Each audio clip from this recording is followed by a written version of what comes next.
it running? Okay. Okay, so can I have your attention up front? This is page 133 in your composition book. It's Congruence number 5. It's the last lesson for the Congruence unit. It's HL, which we'll see in a minute, stands for hypotenuse leg congruence postulate. Before we start the 5th lesson, hopefully in your mind, certain words link up. If you hear the word congruence, if you hear the word congruence in geometry, don't think about regular language, okay? Your regular conversation. Don't think about that. Switch into your geometry vocabulary, and you hear the word congruence. If two triangles are said to be congruent, what are we saying about the two triangles? If two triangles are congruent, what are you saying about them? What are you saying about those two triangles if they're congruent? Elva, what are you saying? If two triangles are congruent, what are you saying about them? So if I said to you, this triangle is congruent to this one. Like equal corresponding sides.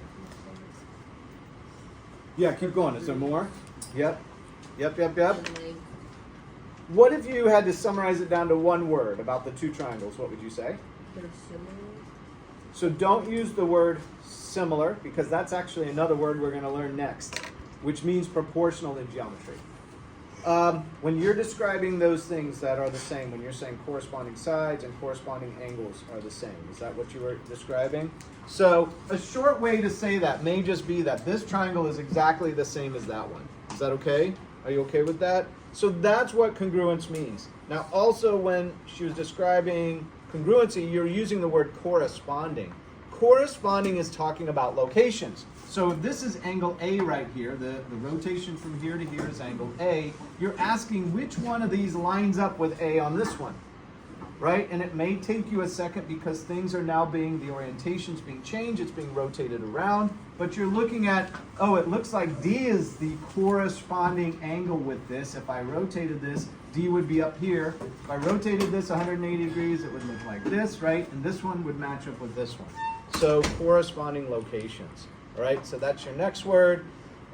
Given that it's the 5th lesson on this topic, I'm hoping some of these are a part of your vocabulary, but I'm just reviewing them for the sake of this lesson. All right. So this is your 5th postulate. Postulate is a definition as opposed to a theorem, which is proven with definitions. Given two right triangles. So here are two right triangles. Notice the right designation with equal hypotenuse length. Notice the hypotenuse is the one across from the largest angle. This one's got a length of 10. This one's got a length of 10. So those are corresponding sides in this case. They're both the hypotenuse of a right triangle. In this case, they're corresponding. So they are equal in length and one equal leg. So here's a leg. How do I know? It's touching the right angle. This leg is touching the right angle, and it's in between the 10 and the 90. So I come over here. This one's between the two. Both are 5.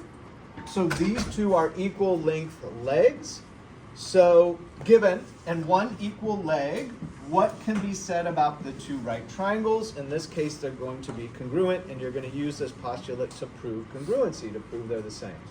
So quick review, which we've kind of done, and this lesson is going to be probably really short because you're just adding one more congruence postulate to your toolbox. But review the right triangle. How do you know it's a right triangle? It must have this square down in the corner to designate that as a 90-degree angle. Once it has that, we know it's a right triangle, even if I drew it badly, you guys. Even if I drew it like this, once that square is down in the corner, it's a right triangle, all right? Then next, we designate the names of the sides. There's a leg and a leg. Everybody go like this. Go like this. Say a right triangle has two legs like a person. Person is good. I always tried to say human, right? I don't know how you're going to do that, but person or human, a right triangle has two legs like a person, okay? The third side is across from that, not touching the 90, and that's the hypotenuse. Everybody say hypotenuse. Everybody say hypotenuse. Okay, good. And the way you spell it is hypo 10 use. That's how you spell it. Hypo 10 use. See the number 10? Or the word that is T-E-N, sorry. Hypotenuse, but when you say it, you say hypotenuse. You blend it all together, okay? Why are those weird? Why are those words? Why is hypotenuse such an unusual word to our brain? Where does hypotenuse come from that makes it so unusual to us? I remember this from when we did the right triangles and Pythagorean theorem. So remember that hypotenuse is an old word. It's 2,000 years old, right? If we don't recognize it in our culture now, it sounds strange to us, right? Okay, anyway.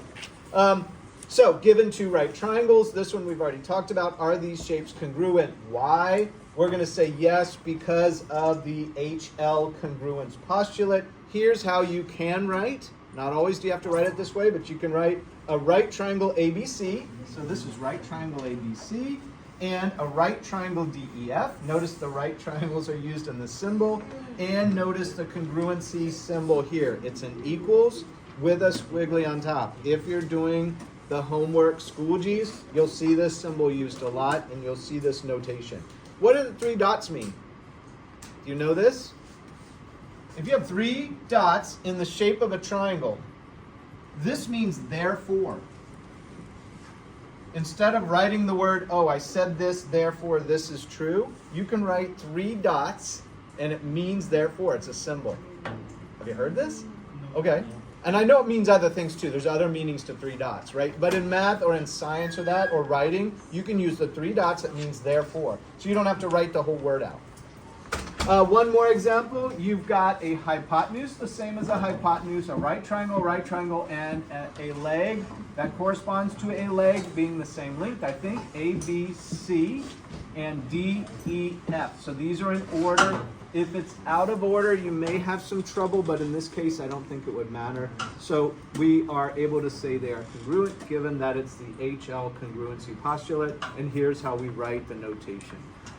Are you okay with this short presentation because it's the 5th lesson inside of the congruency unit?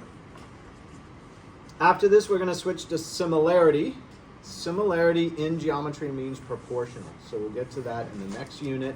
And by the way, that's the second to last unit before the end of the semester. So we're wrapping up our topics quickly. Okay, Aaron, hit stop on that.